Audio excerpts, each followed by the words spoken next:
សួស្តីបងប្អូនថ្ងៃនេះមកបរៀនបងប្អូនរបៀបទិញ VPN សម្រាប់ទុកកាន់ account admin បរទេសណាហើយកុំភ្លេចជួយ like ជួយ share page ខ្ញុំម្នាក់មួយផងដើម្បីតាមដានវីដេអូថ្មីរបស់ខ្ញុំបាទហើយការទិញ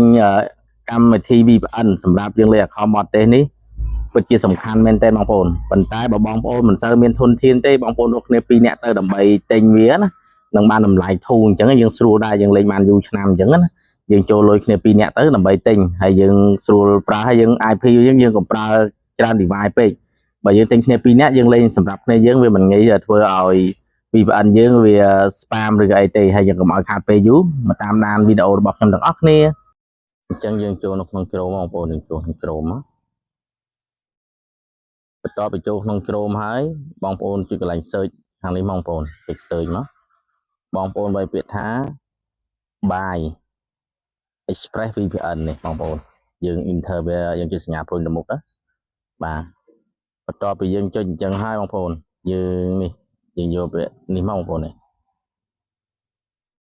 យើងយកកន្លែងហ្នឹងណាហើយ VPN យើងវាមានរយៈពេល1ខែ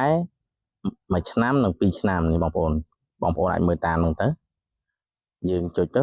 ចំពោះតម្លៃមួយខែវាតម្លៃប្រមាណបងប្អូនចង់ទិញមួយខែតម្លៃវា$13.99បើយើងយករយៈពេល1ឆ្នាំតម្លៃវាកាន់តែធូរបងប្អូនកាន់តែធូរអញ្ចឹងក្នុងមួយខែវាអស់តែ$4.19នេះហើយបើយើងទិញមួយឆ្នាំហ្នឹងទៅមួយឆ្នាំវាអស់តែ$62ជាងទេបងប្អូនហើយបើយើងយក2ឆ្នាំគឺទៅធូរទេបងប្អូន2ឆ្នាំបងប្អូននេះ2ឆ្នាំតម្លៃវាអស់តែ$88ទេបងប្អូននិយាយរួមមិន$88បងប្អូននេះ$119ហើយវាអស់តែមក$3.14ក្នុងមួយខែទេចឹងបងប្អូនចង់ទិញតម្លៃណាបងប្អូនជ្រើសរើសតាមនោះទៅចឹងយើងជ្រើសរើសតម្លៃមួយខែបងប្អូនបន្ទាប់ពីជ្រើសរើសតម្លៃមួយខែហើយបងប្អូនចុច get advance នេះមកដើម្បីយើងបំពេញព័ត៌មានបន្ថែមហើយកន្លែងនេះបងប្អូនដាក់លេខដាក់ Gmail យើងចូលបងប្អូនយើងដាក់ Gmail មកយើងដាក់ Gmail រួចរាល់ហើយបងប្អូនយកពាក្យថា continue មកបងប្អូនបាទទៅ continue ហើយបងប្អូនអូនឡើងលើបន្តិចមកបងប្អូនចុចពាក្យថា visa នេះមកព្រោះយើងទិញតាម visa card អញ្ចឹងណាយើង select បងប្អូននេះហើយ visa card របស់យើងវាយ visa card ក្នុងបែងឈ្មោះយើងវាយតាមហ្នឹងបងប្អូននេះខាងលើនេះយើងវាយ visa card យើងមកឈ្មោះ visa card ហ្នឹងហើយបន្ទាប់នេះយើងវាយលេខកូដ16ខ្ទង់របស់ visa card យើងនេះមកបងប្អូន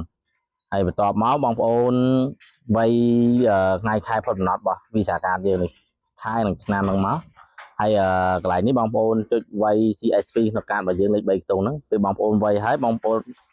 អូនចុចពាក្យថានេះបងប្អូន subscript feed ការហ្នឹងមកអញ្ចឹងវានឹងទៅហើយពេលវានឹងទៅបងប្អូនចុច confirm ការនៅក្នុង app របស់យើងមកយើងចុចថាយល់ព្រមមកអញ្ចឹងវានឹងកាត់លុយរយៈពេលដែលយើងបង់ហ្នឹងបាទពេលវាកាត់លុយរួចរាល់ហើយបងប្អូននឹងទទួលបានលេខកូដពី Express VPN លេខកូដដើម្បីយើងយកទៅ login ចូលជាមួយ VPN ដើម្បីទុកប្រើប្រាស់អញ្ចឹងបងប្អូនហើយអញ្ចឹងវីដេអូរបស់ខ្ញុំក៏មានតែប៉ុណ្្នឹងដែរអរគុណ